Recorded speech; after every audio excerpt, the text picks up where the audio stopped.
everyone, welcome back to this channel पढ़ाकू लोग। My name is CS Payal पोखली and आज इस video में हम बात करेंगे इंटरिम डिविडेंड क्या होता है उसके बारे में। Then we'll talk about final dividend और लास्ट में हम बात करेंगे दोनों के डिफरेंसेस के बारे में। लेकिन ये तीनों ही टॉपिक्स पढ़ने से पहले हर एक इंसान को ये पता होना चाहिए कि ये वर्ड डिविडेंड का मतलब क्या होता है। तो अगर आपको इसका मतलब पता है you can continue with the video, लेकिन नहीं पता है तो पहले तो जाके यहाँ आई बटन में जो वीडियो प्लेस है ना उस पर क्लिक करो, उसे देखो, अच्छे से समझो और उसके बाद यहाँ पे आना। रीजन बीइंग, अगर आपको डिविडेंड का मतलब ही नहीं पता होगा ना तो इंटरिम और फाइनल तो वैसे ही नहीं समझ में आएगा। तो पहले डिविडेंड का मतलब समझो, फिर इंटरिम डिविडेंड और फाइनल डिविडेंड का मतलब। ठीक है, चलिए फिर शुरू करते हैं। पहले हम डिस्कस करेंगे फाइनल डिविडेंड को। इसको समझने के लिए हम एग्जाम्पल लेंगे क्यूट से छोटे से बच्चे का जिसका नाम है छोटू।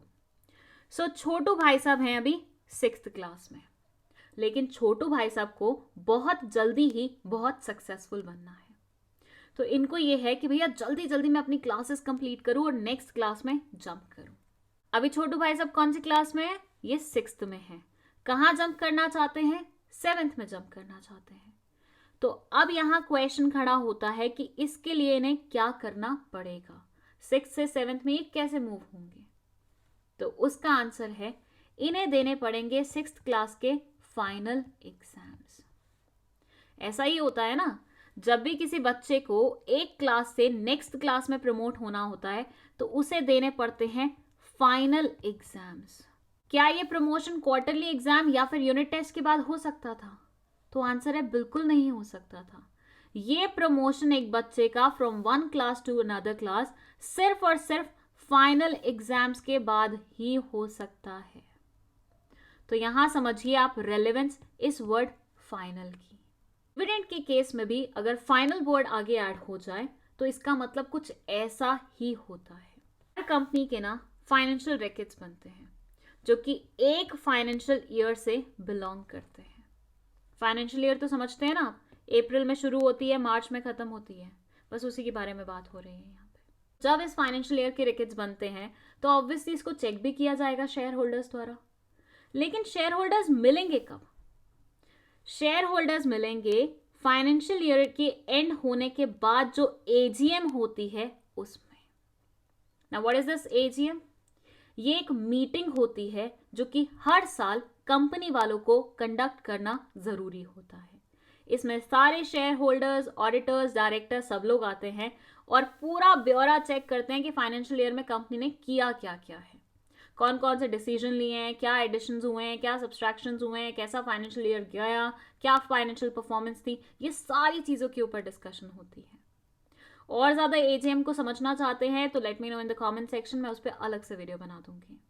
बट फिलहाल के लिए ये समझो कि हर फाइनेंशियल ईयर के बाद एक एजीएम होती है जिसमें हम उस फाइनेंशियल ईयर के रिगार्डिंग जितनी भी चीजें हुई हैं वो सारी डिस्कस करते हैं। लेकिन इसी एक एजीएम में ये भी डिस्कशन होता है कि क्या शेयर होल्डर्स को डिविडेंड देना है। इफ यस तो वो डिविडेंड डिक्लेयर भी इसी एजीएम में ही होता है। तो बेसिकली एजीएम में डिविडेंड की डिक्लेरेशन होती है कि भाई इस बार शेयर होल्डर्स को इतना इतना डिविडेंड मिलना चाहिए। ये जो डिविडेंड एजीएम में डिक्लेयर होकर डिस्ट्रीब्यूट हो रहा है ना, इसे हम बोलते हैं फाइनल डिविडेंड। ये जो फाइनेंशियल ईयर एंड होने के बाद फाइनल जनरल मीटिंग हो रही है ना, उसमें जो डिविडेंड डिक्लेयर और डिस्ट्रीब्यूट होता है ना, उसी को हम फाइनल डिविडेंड बोलते हैं। तो लेमेंस की लैंग्वेज में बोलूं तो फाइनल डिविडेंड क्या है? फाइनल डिविडेंड वो डिविडेंड है जो कि एजीएम में डिक्लेयर होता है, जो कि फाइनेंशियल ईयर एंड होने के बाद डिक्लेयर होता है कंक्लूसिव वे में। सो दे से a final dividend is declared at company's annual general meeting। ये वाला जो डिविडेंड है फाइनल वाला वो एनुअल जनरल मीटिंग में डिक्लेयर होता है। This amount is calculated after all year-end financial statements are recorded and the directors are made aware of the company's profitability and financial health. जैसे कि मैंने आपको बताया फाइनेंशियल ईयर खत्म हो गया है, उसमें कंपनी ने कैसा परफॉर्म किया है, कैसा नहीं किया, सारी चीज़ें देखने समझने के बाद ही ये वाला डिविडेंड डिक्लेयर होता है. तो ये थोड़ा सूझबूझ के साथ लिया जाता है कि कंपनी की कैसी परफॉर्मेंस थी, क्या हमें डिविडेंड देना चाहिए, नहीं देना चाहिए, देना चाहिए तो कितना देना चाहिए. ठीक है, आया इतना समझ में. Now let's move to interim dividend. भाई देखो, अगेन हमारे छोटू भाई साहब हैं, ठीक है, और अगेन ये 6th क्लास में ही है. लेकिन इस बार वाले छोटू भाई साहब को आगे बढ़ने का बहुत ज़्यादा उतावलापन नहीं है. लेकिन इनके टीचर्स जो इन्हें पढ़ा रहे हैं वो चाहते हैं कि वो एक बार एनालाइज ज़रूर करें कि इनको समझ में कितना आ रहा है.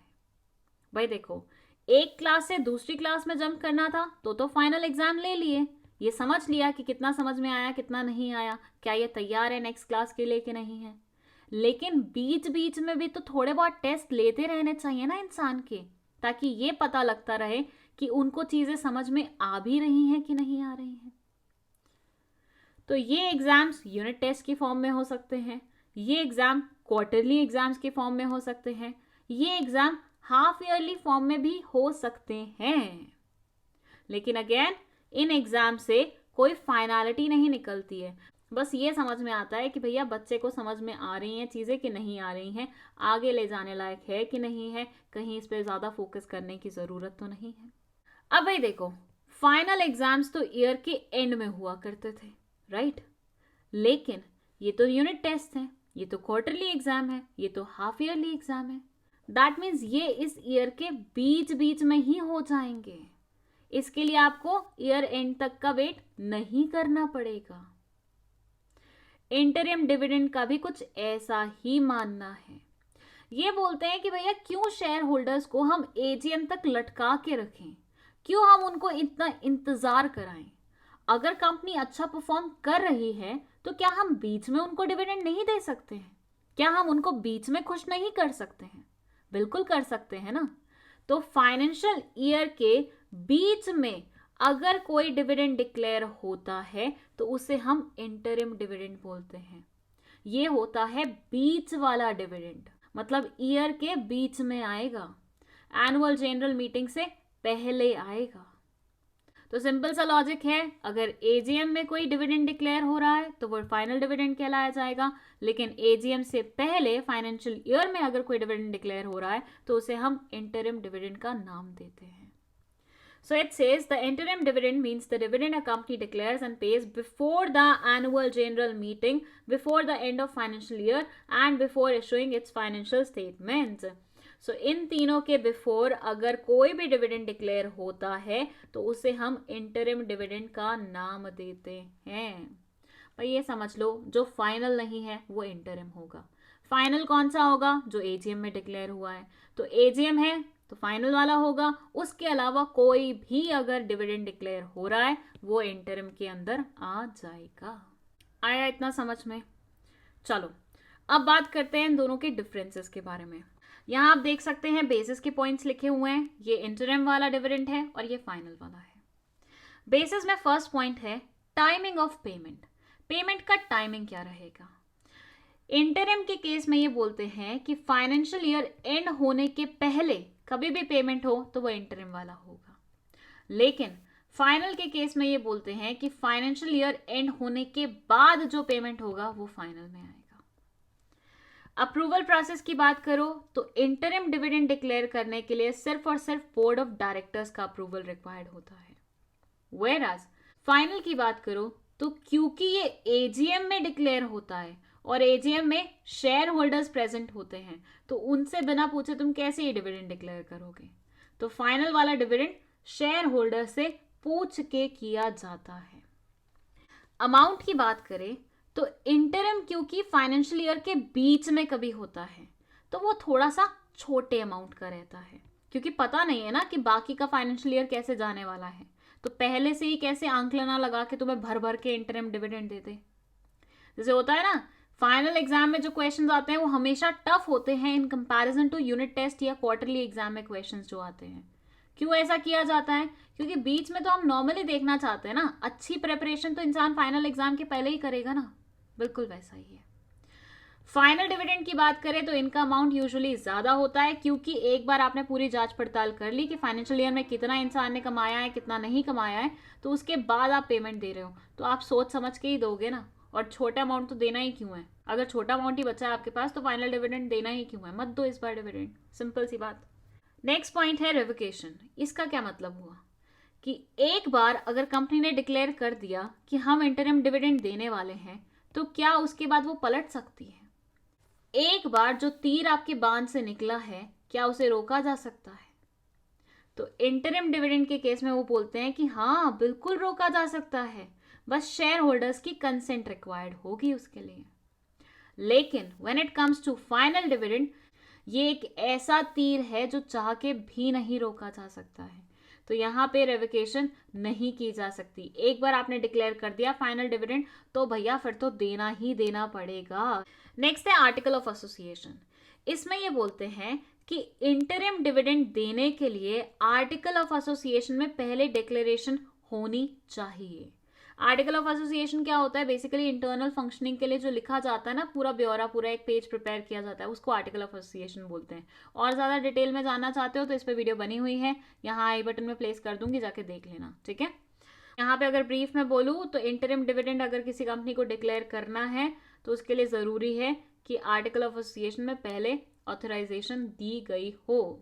लेकिन फाइनल डिविडेंड डिक्लेयर करने के लिए कोई ऑथराइजेशन आर्टिकल ऑफ एसोसिएशन में एज सच रिक्वायर्ड नहीं होती है। सोर्स की बात करें तो ये पे किया जाता है कंपनी की रिटेन्ड अर्निंग से, क्योंकि भाई देखो इस बार का कितना प्रॉफिट हो रहा है कितना नहीं हो रहा वो तो आपको पता ही नहीं है ना, क्योंकि मिडवे बात हो रही है, फाइनेंशियल ईयर अभी एंड नहीं हुआ।